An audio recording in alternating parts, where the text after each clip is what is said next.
Bienvenidos a Vértice Internacional, soy Rina Musali y me da muchísimo gusto saludarlos desde la Cámara de Diputados.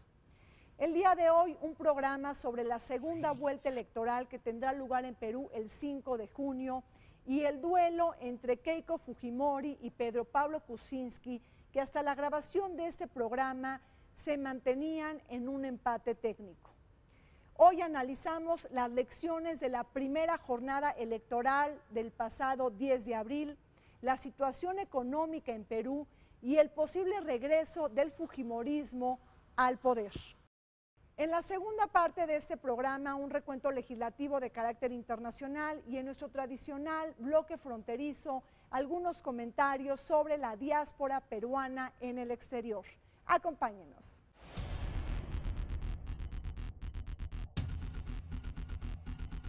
El 10 de abril de 2016 se realizaron elecciones generales en Perú para renovar presidente de la República, 2 vicepresidencias, 130 congresistas y 5 parlamentarios andinos para el periodo gubernamental 2016-2021. En esas elecciones, Keiko Fujimori, candidata presidencial de Fuerza Popular, quedó en primer lugar con el 39.86% de los votos, frente a Pedro Pablo Kuczynski, candidato de Peruanos por el Cambio, que obtuvo el 21.05% de los sufragios. Sin embargo, como ninguno de ellos alcanzó más del 50% de los votos válidos, de acuerdo a la ley, ambos se enfrentarán a una segunda vuelta electoral el 5 de junio de 2016. Tras el divorcio de sus progenitores en 1994, Keiko Sofía Fujimori Higuchi se convirtió a los 19 años de edad en primera dama de la nación, ocupando dicho título protocolar hasta el año 2000, cuando concluyó la presidencia de su padre Alberto Fujimori. En 2010 formó y lideró el partido político Fuerza 2011, hoy Fuerza Popular, con el cual se postuló a la presidencia de la República en las elecciones generales del 2011, perdiendo en segunda vuelta con el 48.55% ante Ollanta Humala, de la Alianza Gana Perú, que consiguió el 51.45% de los votos. Por su parte, Pedro Pablo Kuczynski Godard, nacido en 1938, tuvo su primera experiencia de gobierno en 1966, durante la primera presidencia de Fernando Belaúnde Terry, donde fue asesor económico y gerente general del Banco Central de Reserva del Perú. Años más tarde, en el segundo gobierno de Belaúnde, fue ministro de Energía y Minas entre 1980 y 1982. Posteriormente, durante el gobierno de Alejandro Toledo, fue ministro de Economía y Finanzas para ser después presidente del Consejo de Ministros entre 2005 y 2006. Los congresistas elegidos juramentarán y asumirán funciones el 27 de julio de 2016, en tanto que la titularidad de la presidencia constitucional de la República de Perú y sus vicepresidentes electos lo harán un día después. La despedida del presidente de Perú, Ollanta Humala, tendrá que esperar a la llegada de un nuevo liderazgo que se tendrá que definir en la segunda vuelta electoral. Y es que la cita importantísima del 5 de junio no se convirtió en un duelo tradicional entre mujeres, entre Keiko Fujimori del partido Fuerza Popular y de Verónica Mendoza, la candidata de izquierda del Frente Amplio, sino pasaron otras cosas. En esta contienda del 5 de junio se da el duelo entre Keiko Fujimori y Pedro Pablo Kuczynski, ambos quienes están manteniéndose en un empate técnico y dos candidatos conservadores y de derecha. ¿Cuál es el legado de Ollanta Humala y en dónde colocarías tú sus logros, pero también sus asignaturas pendientes? La situación que está atravesando hoy en día con el presidente Humala es un poco difícil, se podría decir, porque la deuda externa que tiene el Perú en estos momentos se ha incrementado. Del 2010, que la deuda significaba un valor inferior al 100% del valor de las exportaciones, al 2015 se ha incrementado en un 165% del valor de las exportaciones, ¿no? Un problema que queda también por resolver. Y bueno, como buen país tercermundista de alguna manera también, aunque con miras a crecer y a desarrollarse, es un país centralizado, todo gira en torno a la capital y uno de los principales problemas ha sido ello, ¿no? Y hay que trabajar mucho en esa descentralización y en ese crecimiento para poder hacer que el Perú deje de ser una fábrica de pobreza y que pase a una especie de mejora. Claro.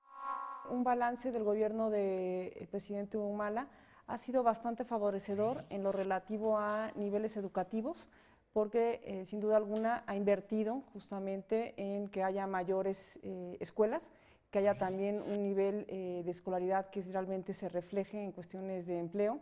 De igual modo, también las cuestiones de pensiones para adultos mayores y la cuestión económica, sin duda alguna, pues ha sido también muy favorecedora.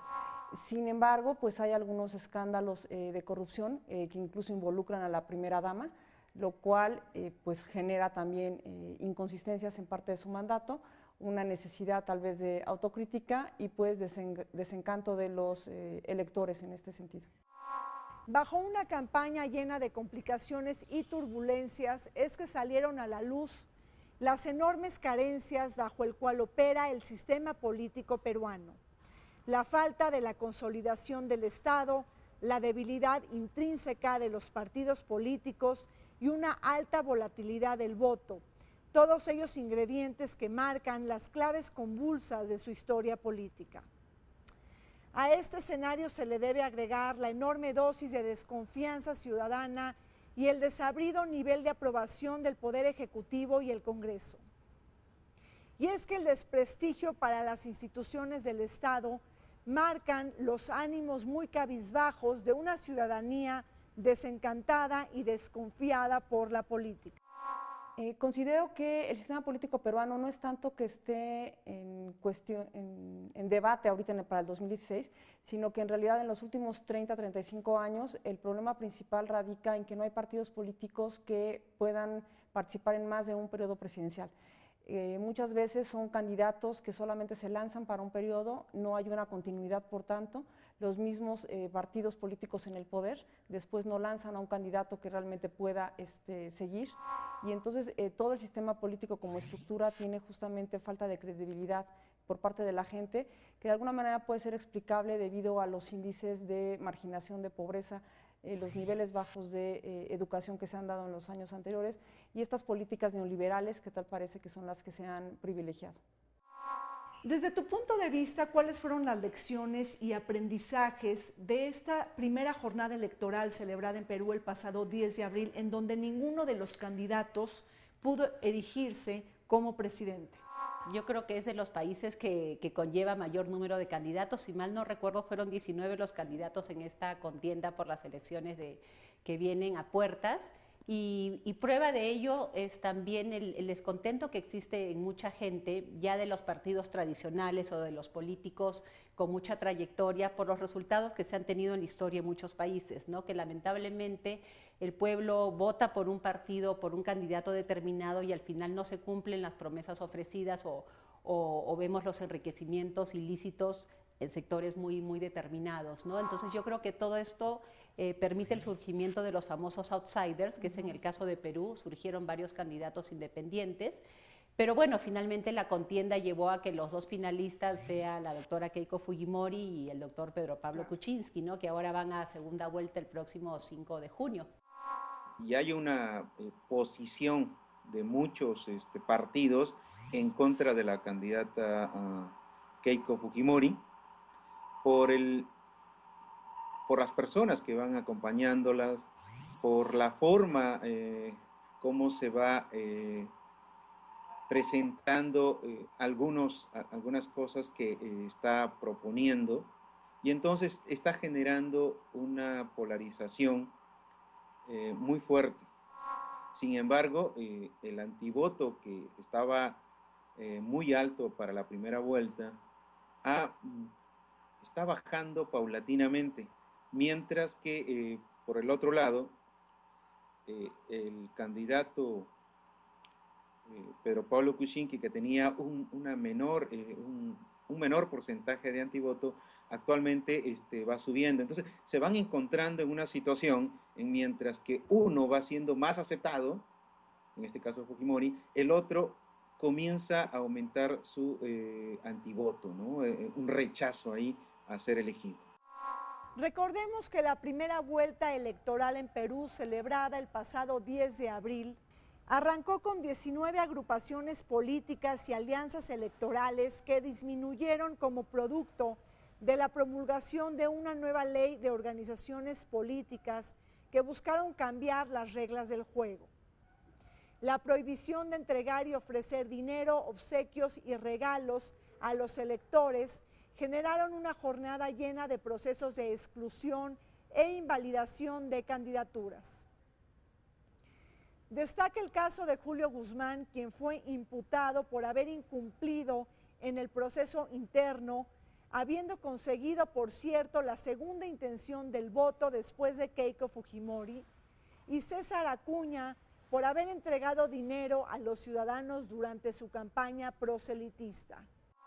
La cuestión de Julio Guzmán pues ha sido muy controvertida. Él mismo acaba de dar hace 4 días una entrevista en radio en la cual dijo que se estaba lanzando para crear un nuevo partido político. O sea, una vez más, los partidos políticos tradicionales no han realmente satisfecho las necesidades ni escuchan en realidad, considero, a lo que es la población, y por eso él, aun cuando estaba como candidato de un partido, ahorita ya está generando toda una ola para crear uno nuevo, sobre todo a partir de lo que él llama el voto razonado por la democracia. Incluso ya tiene un hashtag y está pidiendo seguidores para Twitter.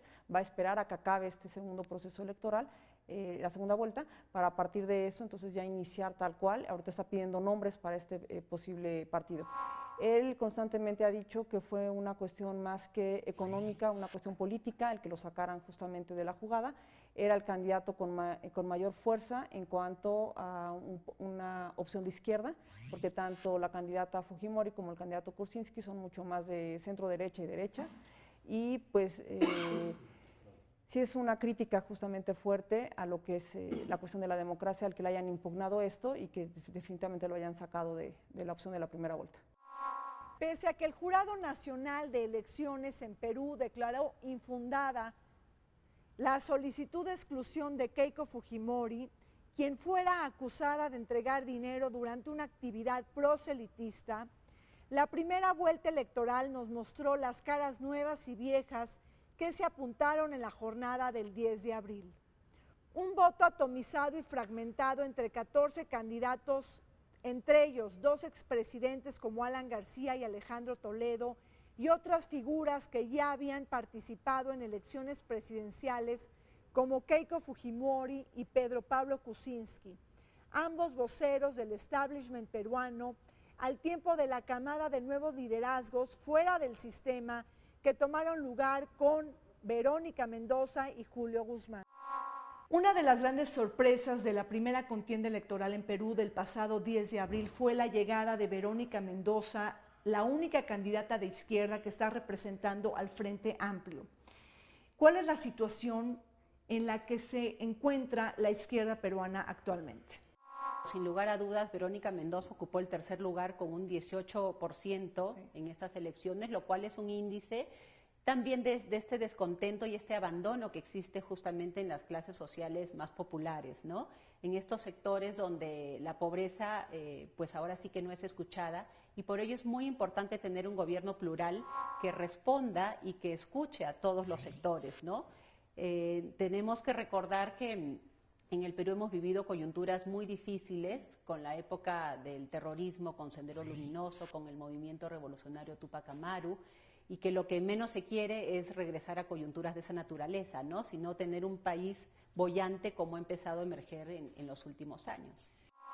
La mayor beneficiaria de que hayan sacado a Julio Guzmán, justamente por un lado fue Keiko Fujimori, porque él era la segunda fuerza, pero también Verónica Mendoza, pues en ella se fueron gran parte de estos votos de la gente que no está a favor de estas políticas neoliberales, y pues ella seguramente está también esperando a que acabe este segundo periodo de segunda vuelta para volver a estructurar todo lo que es una campaña, o bien para empezar a jalar justamente seguidores. Tiene como ventaja de que también es alguien como un poco más fuera de todo lo que es el sistema, incluso su formación es de psicóloga, pero al igual que los otros candidatos, sus estudios también han sido en el extranjero.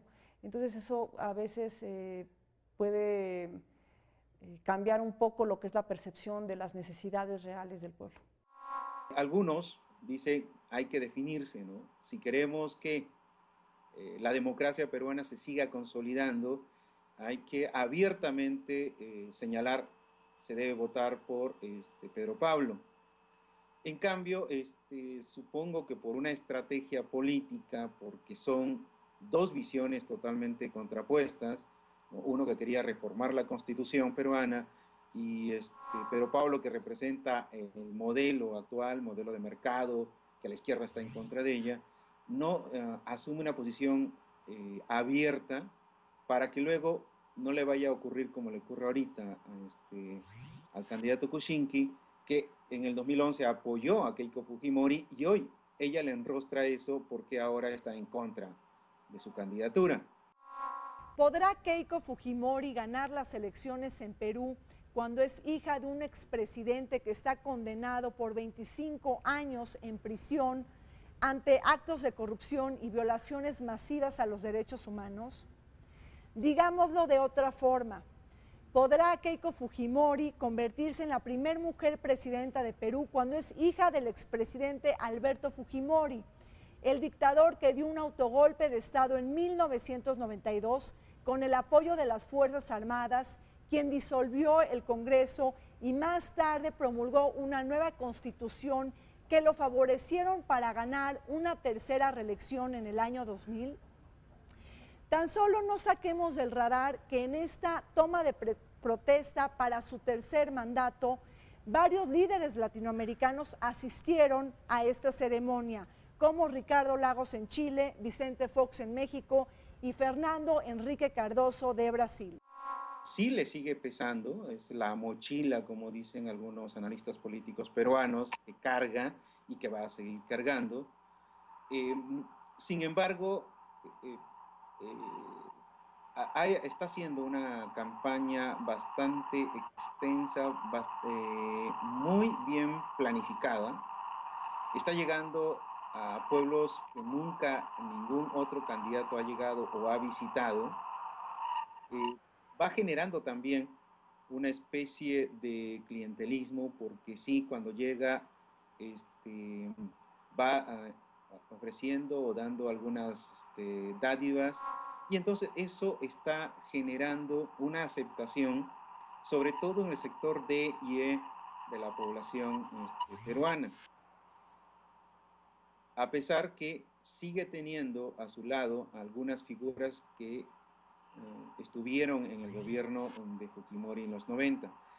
Eso también ha sido en el último debate cuestionado por el candidato Pedro Pablo Kuczynski, ¿no?, que sigue teniendo alrededor a personajes que han colaborado con su padre, y eso sigue siendo un lastre que se seguirá observando en estos días que todavía faltan, ¿no?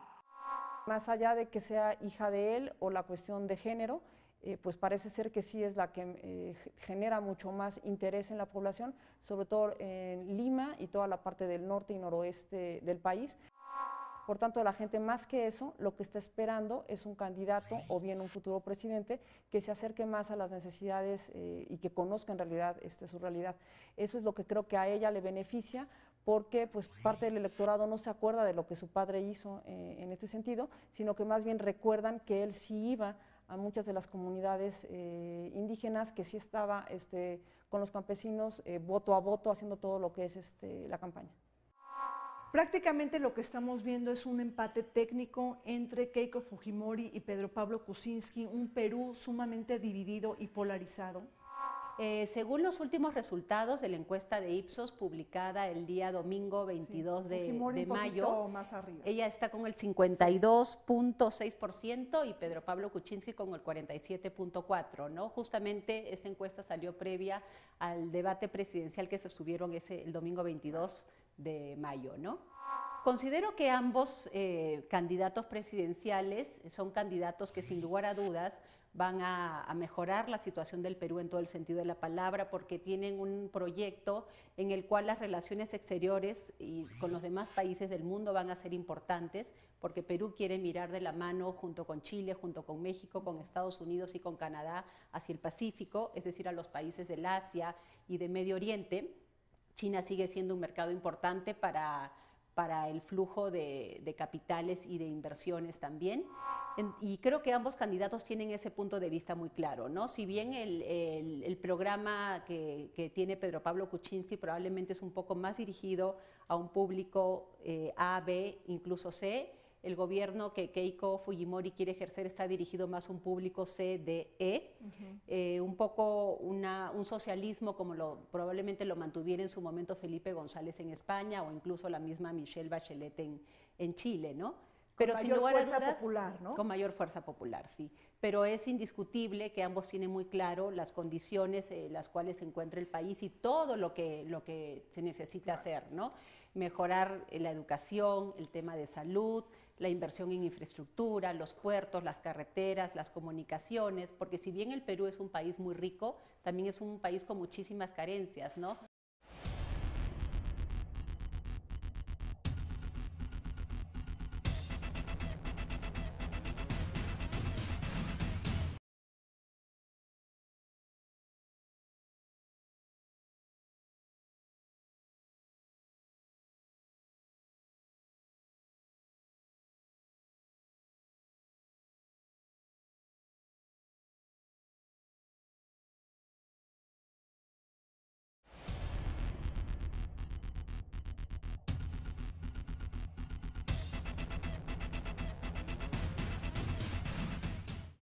Perú está polarizada entre dos fuerzas políticas antagónicas. Aunque el fujimorismo ganó mayoría absoluta en el Congreso en las pasadas elecciones del 10 de abril, de 130 escaños en competencia adquirió 73, hay otros frentes que se oponen al liderazgo de Keiko Fujimori y que están representados en los 18 congresistas y legisladores que adquirió Pedro Pablo Kuczynski y otros 20 alcanzados por Verónica Mendoza del Frente Amplio. Por otro lado, habría que preguntarse qué está pasando con el gobernante Partido Nacionalista de Ollanta Humala, el presidente que retiró a sus candidatos para la presidencia y el Congreso justamente un mes antes de la celebración de las elecciones. ¿Qué es lo que estamos viendo en Perú? Una enorme división y polarización de aquellas personas que están apoyando el fujimorismo contra el antifujimorismo. ¿Nos puedes platicar un poco de estas claves del movimiento antifujimorista? Bueno, lamentablemente el Perú siempre ha estado dividido y está dividido. Existe un antifujimorismo muy marcado, que como bien lo resalta la doctora Fujimori, creo que son dos cosas muy distintas, ¿no? Su padre hizo un gobierno y ella pretende hacer otro tipo de gobierno. El tema del famoso 10 de abril y el cierre del Congreso, ella ha firmado un acuerdo, un convenio diciendo que algo así no volverá a suceder mientras ella esté operando un país, gobernando un país. Sí, o sea, recordando el autogolpe de Estado, ¿no? Correcto. De su padre. Así es. Entonces, yo creo que deberíamos empezar a diferenciar una cosa de otra, ¿no? Sin duda, incluso hay toda una coalición que se llama Anti-Keiko Fujimori, ¿no? Y entonces están haciendo balances tanto de la intención de voto como el antivoto, que eso es bastante curioso que estén llevando a cabo estas al mismo tiempo. Y sí, tal parece que entonces estás o con la familia Fujimori o en contra de, a pesar de que ella ha firmado todo un pliego petitorio que se le solicitó como compromiso de campaña en la primera vuelta, en la que dijo que no iba a favorecer a su padre si llegaba a la presidencia. Quién sabe si a la hora de la hora lo cumpla o no, pero sí se ha polarizado la opinión pública en base a esto. A Perú se le conoce como una joven democracia sin partidos políticos. Una democracia frágil y precaria que no ha permitido consolidar a los nuevos partidos emergentes y robustecer a las viejas organizaciones políticas. Bajo este escenario volátil y sin raíces firmes, la fuerza fujimorista ha sabido sacar ventaja a propósito de crear y expandir una maquinaria política de masas que se ha institucionalizado en el imaginario colectivo. Las simpatías de Keiko Fujimori están arraigadas al modelo de derecha neoliberal instrumentado por su padre, que ha sido soportado por las clases altas y aquellas fuerzas que reconocen su mayor logro, el haber acabado con el movimiento guerrillero de Sendero Luminoso. En estas últimas semanas se han visto las revelaciones de la DEA sobre los vínculos de Keiko Fujimori con el lavado de dinero, sobre todo su campaña electoral del 2011. Seguimos viendo una campaña llena de acusaciones, de escándalos y de alegatos. Escuché mucho al respecto, creo que se ha hablado mucho, pero tengo entendido que nada está comprobado, la verdad no tengo mucho conocimiento al respecto, pero todos sabemos, Rina, también que cuando uno está en la mira, siempre estás a la luz de algo y siempre vas a tener muchas acusaciones, de las cuales muchas pueden ser ciertas y muchas no son ciertas, ¿no? Entonces se le critica también de tener una persona que pertenece a su círculo más cercano, que está muy metido en este tema de ahora sí que ilícitos en cuanto a recursos se refiere para la campaña millonaria que dicen que ella viene teniendo, pero a ciencia cierta todavía no hay nada concreto. Que de alguna manera parece ser que al electorado no le interesa tanto la cuestión de la corrupción que está en diferentes campañas, tanto en la de ella, en la de Kuczynski, como ahorita comentaba también en la cuestión de la primera dama, el propio gabinete de Ollanta, tanto como el presidente anterior, Alan García, que también están muy involucrados en la cuestión de Lavato Jato, que esto va por una parte con Brasil, y entonces pues todos estos escándalos de corrupción, ya sea este de Lavato Jato, ya sea las cuestiones de los Panama Papers, o bien todo lo relativo a las acusaciones del secretario general del partido de Keiko Fujimori, por las acusaciones de la DEA, finalmente tal parece que todos tienen algún problema, ¿no? De corrupción. Por diversos procesos electorales que se ha visto cuando desde la prensa o los medios de comunicación se está atacando o se está sacando cierta información que afecte a uno u otro candidato, generalmente en vez de perjudicarlo lo beneficia. Es una suerte de que el votante mediano peruano victimiza y vota por el victimizado, no por el que está haciendo la denuncia. Entonces, estas denuncias últimas que aparece de lavado de activos, lavado de dinero, en vez de estar afectando la intención de voto de la candidata Fujimori, aparentemente lo que muestran las últimas encuestas no ha sido así. Y esto me recuerda mucho la elección del 2011, cuando también se le hizo una carga muy fuerte al hoy presidente Ollanta Humala, y a pesar de eso, el votante eligió a esa opción.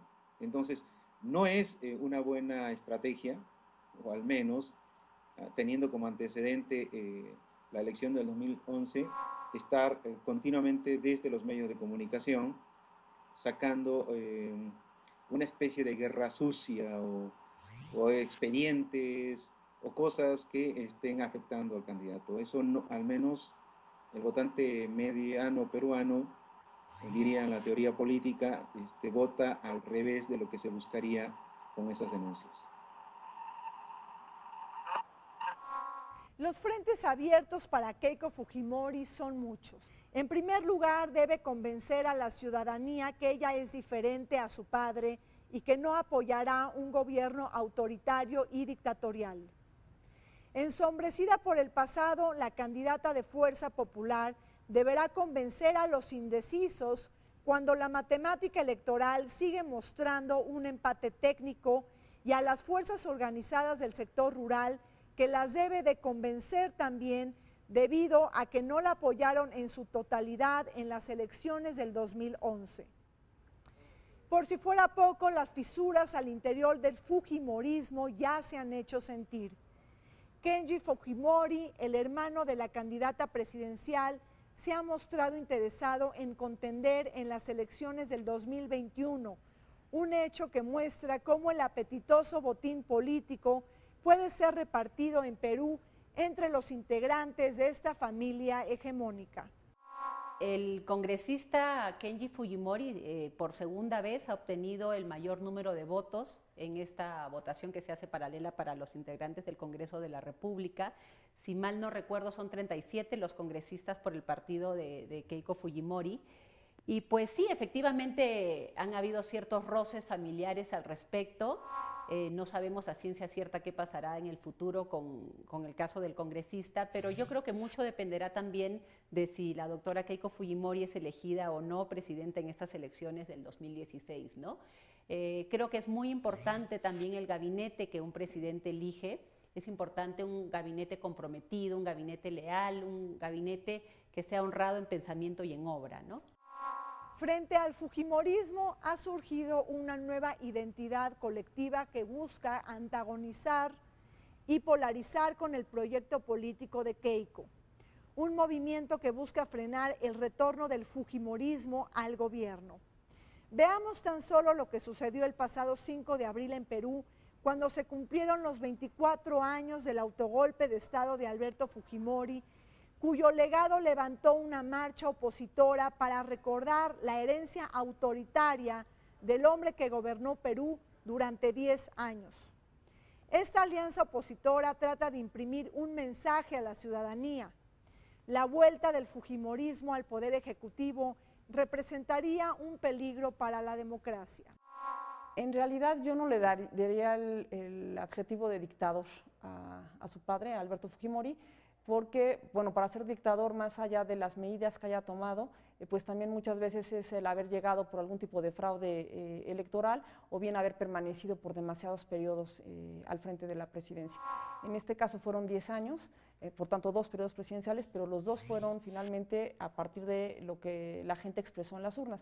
Sobre todo si recordamos que Perú en los primeros 50 años del siglo XX, ahí sí tuvo dictaduras militares bastante fuertes, igual que otros países del Cono Sur. Yo me atrevo a decir que el gobierno del presidente Alberto Fujimori tuvo muchos aciertos, como también tuvo sus desaciertos en su determinado momento, pero como ciudadana que vivía en el país en esa época, reconozco que hay que agradecerle, pues ahora sí que el cese del terrorismo, que era una coyuntura terrible en la que vivíamos, y con una situación así la inversión extranjera no existía, ni se podía mirar hacia el Perú, ¿no? Entonces, sí, definitivamente eso ayudó a que la situación del Perú cambiara y mirara hacia otros horizontes. Claro. Mientras que la principal preocupación de los peruanos se centra en los temas y en las problemáticas relacionadas con la seguridad ciudadana, hay que recordar que esta campaña sigue ensombrecida por escándalos y alegatos. Tan solo 3 semanas antes de la celebración de la segunda vuelta electoral del 5 de junio, la DEA hizo una serie de revelaciones sobre lavado de dinero que pueden vincular a Keiko Fujimori, la candidata de Fuerza Popular. Sobre todo, vínculos con su campaña electoral de hace 4 años, en el 2011, cuando Keiko Fujimori perdió por 3 puntos porcentuales frente al actual presidente Ollanta Humala. Escuchaba hace algunos días atrás el debate del 22 de mayo que tuvieron ambos candidatos, y efectivamente el tema de la seguridad es un factor importante, ¿no? Porque lamentablemente el Perú está llegando esta especie de narco situación geográfica, como en su momento parece que se vivió en Colombia, o inclusive de alguna manera la vivimos hoy por hoy en México, ¿no? Lamentablemente el tema del narco está empezando a aterrizar en Perú, el tema de la inseguridad también, y ella ha ofrecido tener mano dura, justamente dijo en palabras textuales que no le iba a temblar la mano para poder tomar cartas firmes al respecto, que también es un factor importante en el gobierno que tiene previsto hacer Pedro Pablo Kuczynski, ¿no? El tema de la persecución al narco y el tema de la seguridad pública son 2 de sus ahora sí que propuestas importantes dentro de lo que desean hacer en el gobierno.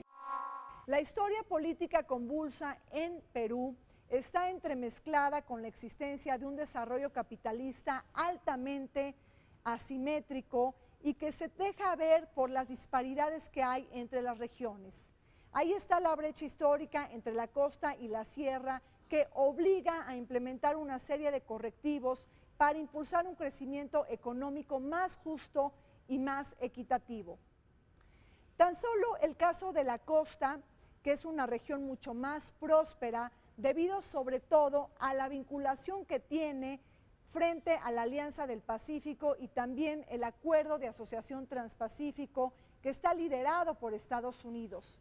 Todo ello contrasta fuertemente con una sierra atrasada y menos avanzada.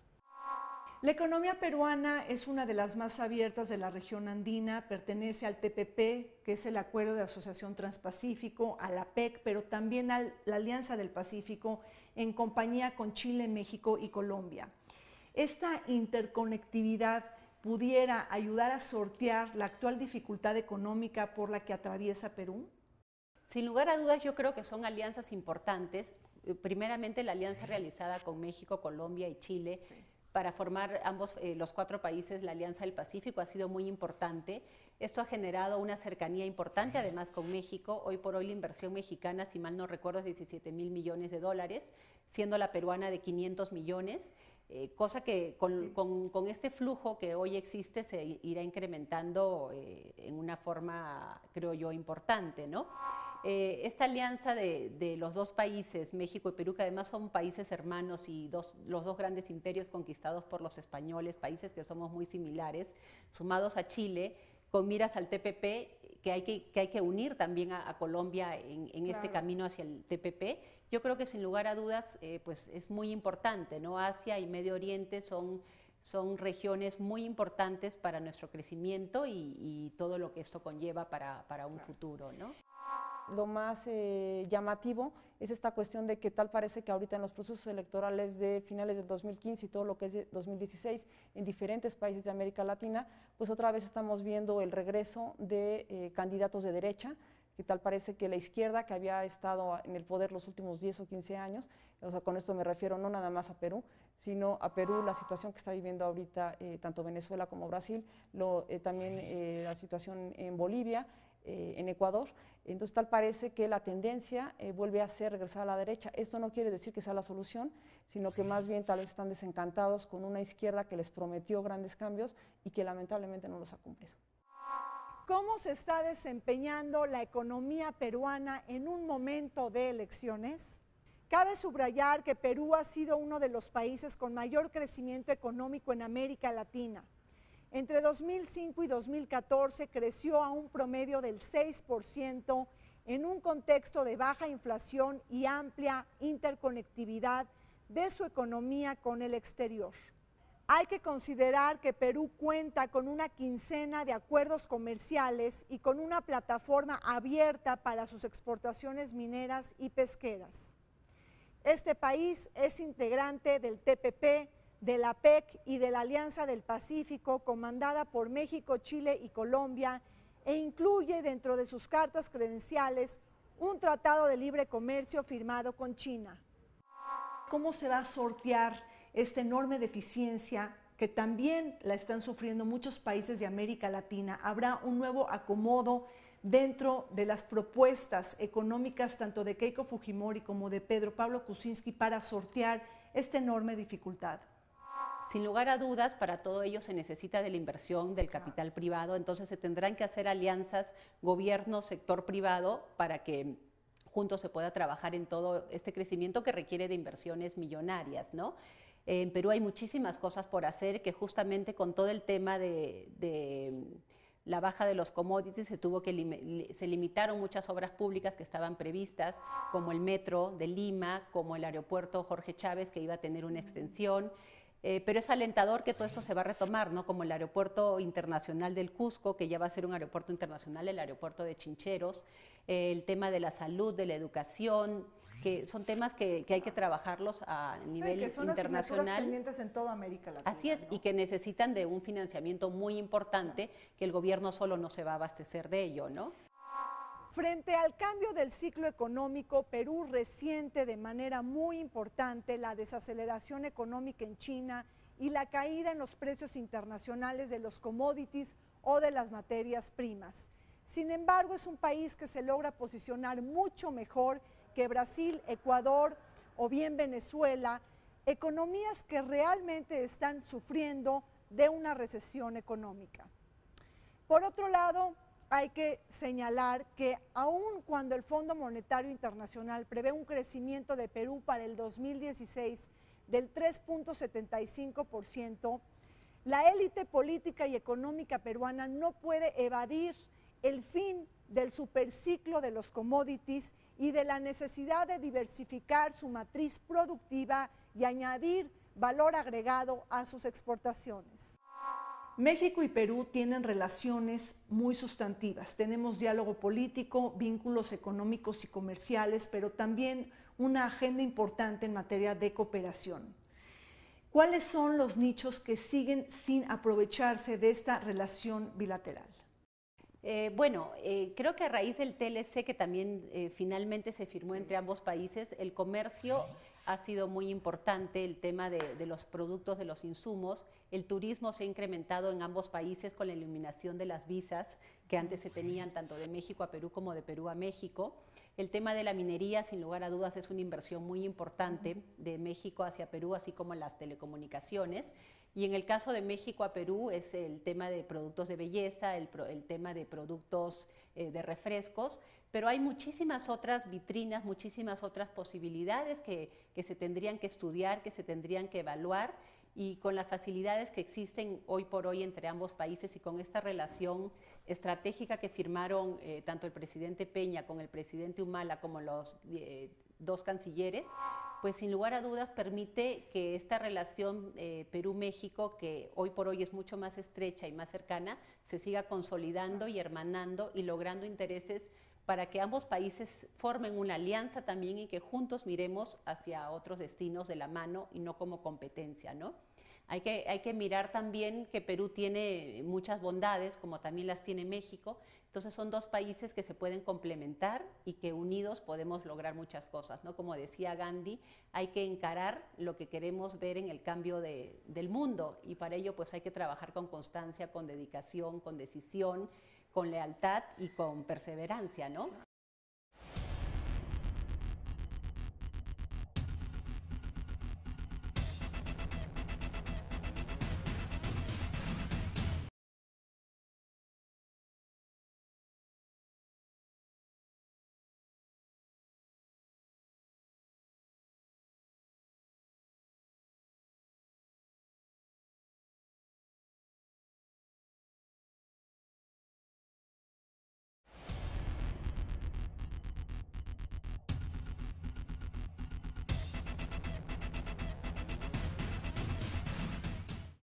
Y este es el comentario de Federico Lamont en materia migratoria.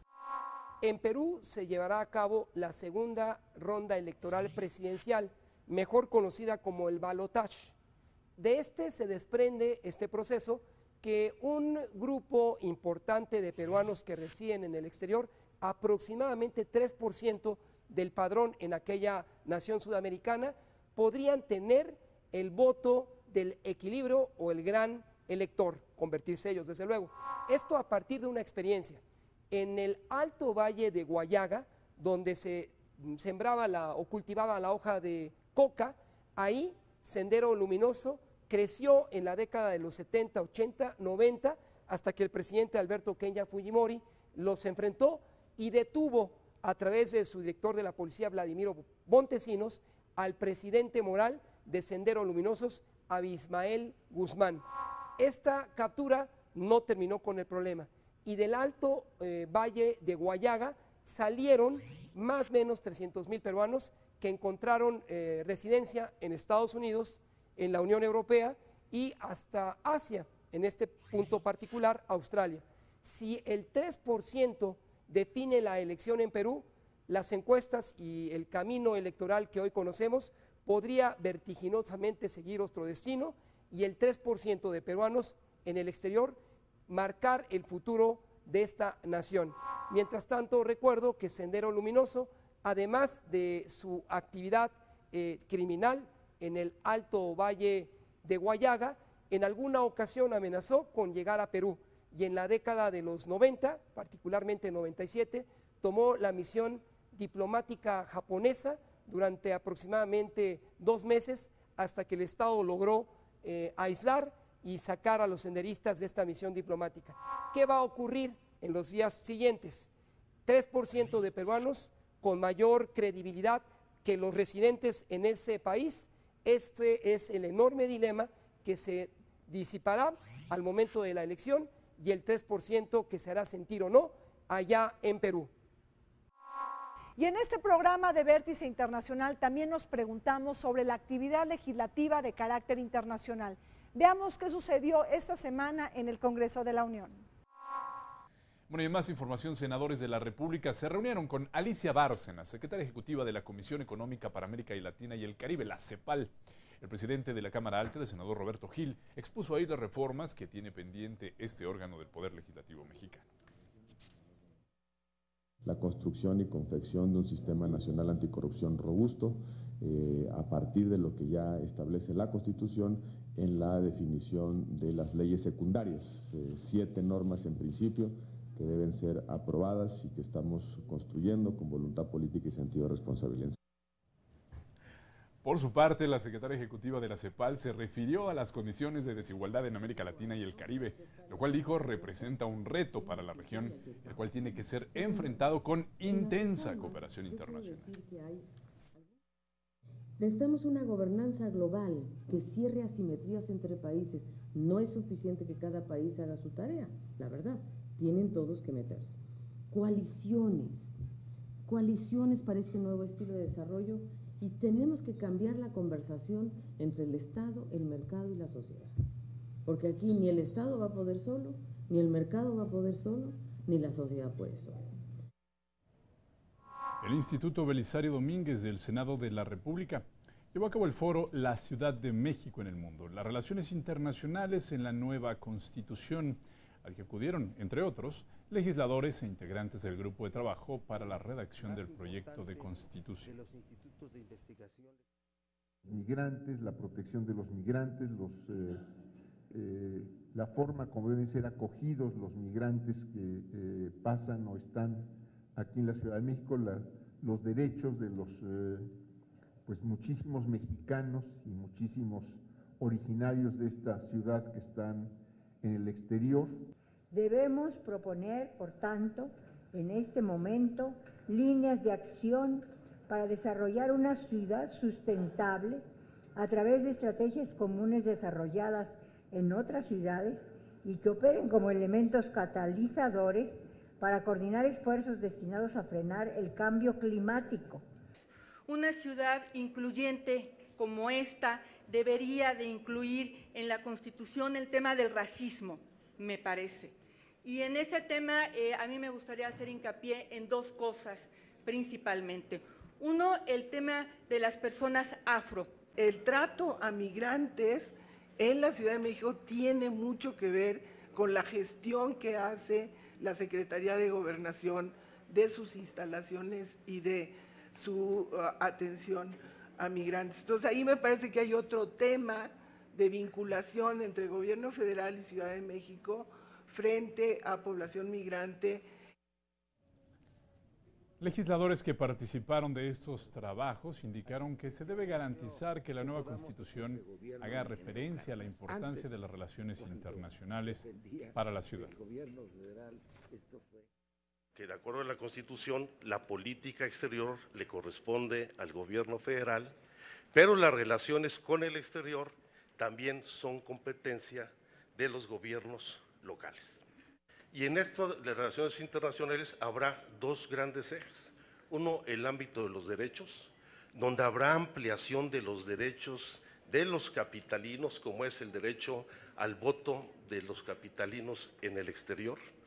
Ampliación de derechos para los migrantes temporales o permanentes que se encuentren en el territorio de la Ciudad de México. No podemos ampliar derechos políticos desde la Constitución local del Distrito Federal, ¿no? Están determinados en la Constitución General de la República, pero sí se podrán tener previsiones para crear políticas públicas que pudieran hacer de la ciudad un lugar de estabilidad para que los extranjeros y para que los inmigrantes puedan tener un mejor trato.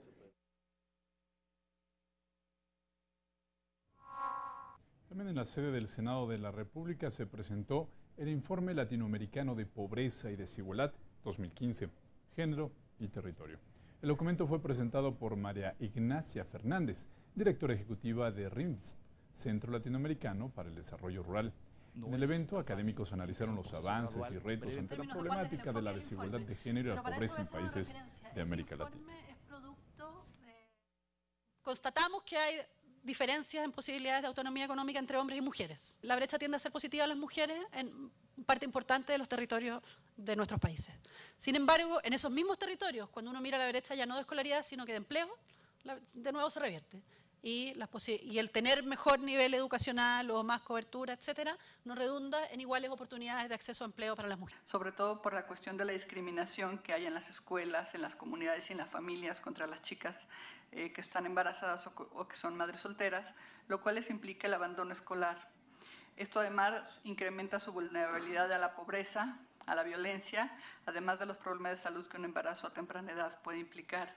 O sea, es un tema grave el tema del embarazo adolescente. Creo que la parte territorial también habría que poner capacitación al funcionario, también habría que ponerle visión en términos de los problemas, de la identificación de los problemas que tiene la política pública y de las evaluaciones.